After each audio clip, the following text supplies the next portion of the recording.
Hey folks, it's Tom, your Frugal Prepper. I'm just out here getting some things kind of fixed up and cleaned up in the garage and trying to organize some stuff. You know, over time things just go wrong and you don't have time to work on them. And I got some time in between cars, so I've just been working on it. Alright, and I'll just kind of show you around the garage. A lot of you have seen this before, but you know, I got like some little screws and stuff and things over here. Bolts. You know, I got all my different oils and coolants and stuff over here. The old 8-track player, gotta have that. I got a couple cabinets, little oil filters and parts and stuff. Common things like map sensors, common gaskets, stuff I use a lot. All my refrigerants back in there too. And my stop leak. Not doing too many air conditioning repairs this time of year. A couple old cans of oil up there. Over here I just got done going through all my automotive light bulbs and organizing them and figuring out which ones I need to order. Got my oxyacetylene tank there that needs filled. I'm gonna get those filled. I finally found a business that'll get them filled for me. They're really funny about filling acetylene tanks here now. If you're not like an official business, but I am. I have a vendor's license and a tax ID and everything, but they still won't fill them for me. So I found another automotive shop that'll send those and get them filled for me. So I'll have torches soon. I have my hose up there, and I have my torch and the regulators over here in the drawer. My son's Honda engine is still here. I'm waiting on the shop to clear out and have a space for me to where I'm going to drop this motor in at. I need to get the oil, or I need to get the water drained out of my tank again soon. There's my old broken snowblower that I'm going to fix one of these days so I don't have to shovel anymore. Some wiper blades, battery charger. This is what I use for my AC vacuum pump. And more fluids and liquids and cleaners and stuff here.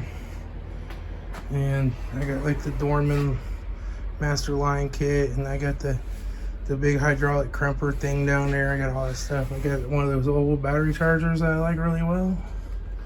Like when your intelligent charger doesn't work, you just click that thing on and it sticks 14 volts in there and charges it.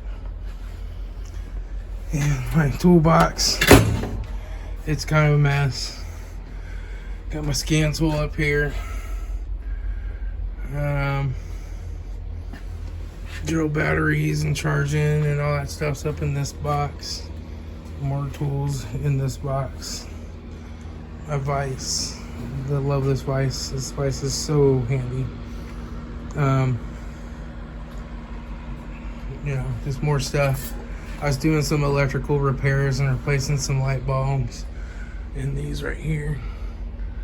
So I still have lots of these old-fashioned 100-watt light bulbs to use up. Get this piece of plywood over where the window was. My son was playing with sticks and busted out the window. I'm gonna get the window fixed eventually, probably, or I'm just gonna get a smaller window and cut a hole out and put a small window in there. But that keeps the cold air and everything out for now, so I'm happy with that. So went over to Lowe's and had them cut that out and screwed it in. I got my key drop. A lot of people online were like, how does that work? It flips open, stick your keys in there. I can put in the combination and open it here. And this is for key pickup. So my customers can enter the code and come and pick up their keys. I got my Mercury light working again yesterday. Putting out a nice bright light back here.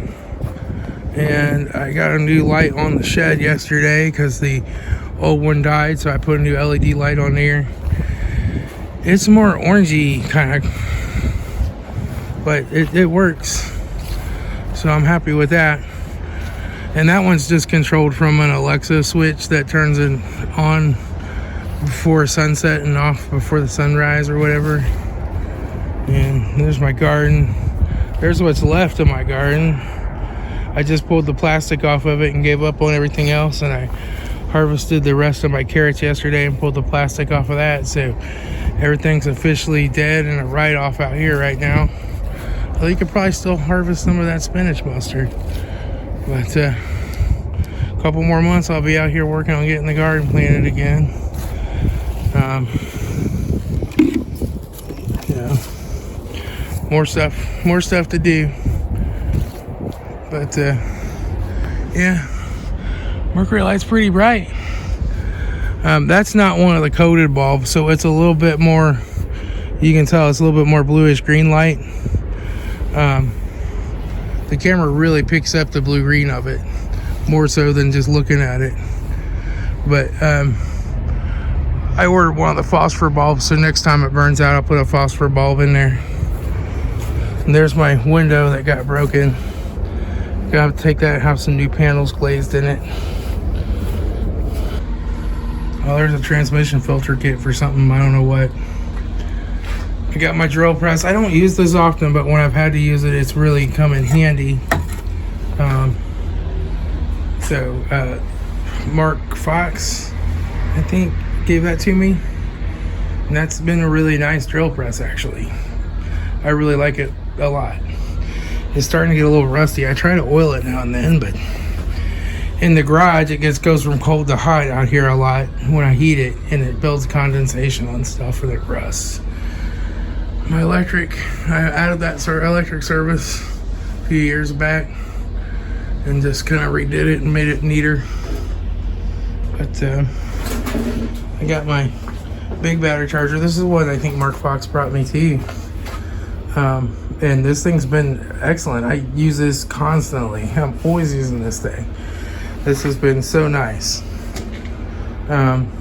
The Topton people sent me this one to do a review on, but this thing is a piece of junk.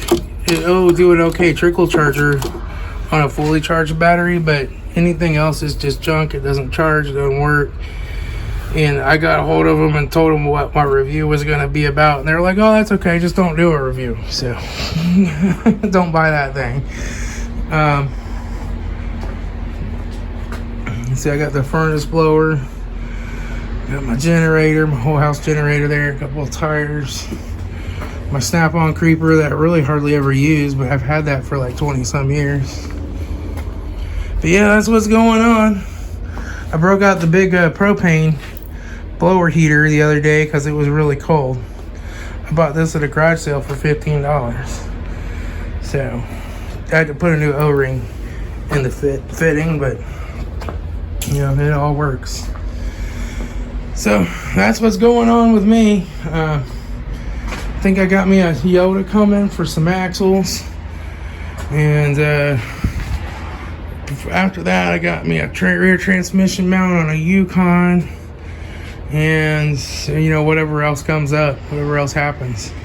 But the wrecker hit my retaining wall dropping off a Honda that I did some insurance work on, and you can't really see it out there right now, but I'll show you some pictures. But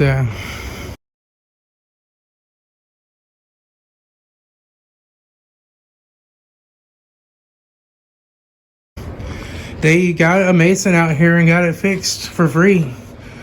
You know, like a week later, they were out here on Saturday and had it all fixed. So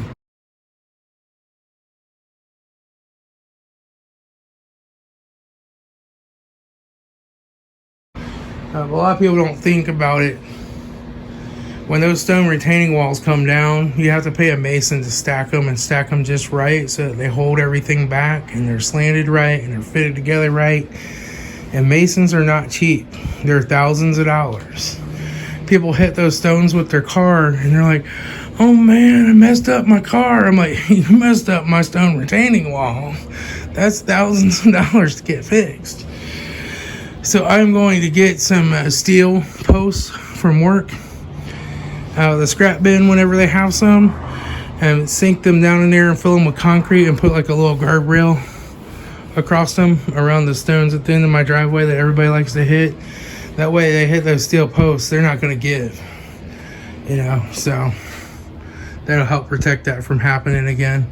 And the record driver, I don't fault him. I looked, you know, the only fault I have is he tried to get up the driveway 3 or 4 times and couldn't. He should have stopped because he was slipping because it was snowing a little bit and his back tires were spinning. He just stopped and taken the car back to his place or back to where he got it from. But he kept trying, and then he got in a situation where the car was pushing him over. He was steering all the way out, and he was just up against a retaining wall, and there was really nothing he could do. I mean, it's just one of them things. I mean, I guess he could have not hit the gas and ripped the stones out and called another wrecker to come pull him off the wall. But, you know, he was just trying to do what he could do. But anyway, that's what's been going on in my life. My wife finally got her car back. She got rear-ended or like in a parking lot backed into.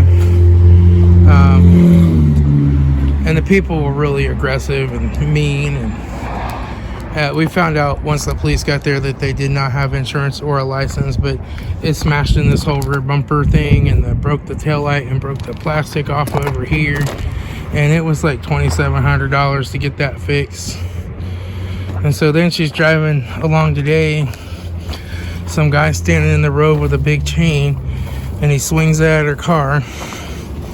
You can't see it in the dark, but it didn't dent it, but it put scratches in it right here, and it missed the windshield. You know, why people gotta hit cars with chains as they drive by, I don't know. But I got some touch-up paint for that. I'm gonna fix that. But what hit my rendezvous, I will turn around so I could hit it again. I don't care about it. You know, that's a $200 car. That was I want to say just over $16,000 car.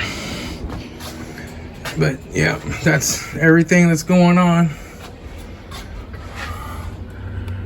Tell me if you know who that is. Leave it down in the comments below. All right, I'll talk to y'all later. This is Tom, your Frugal Prepper.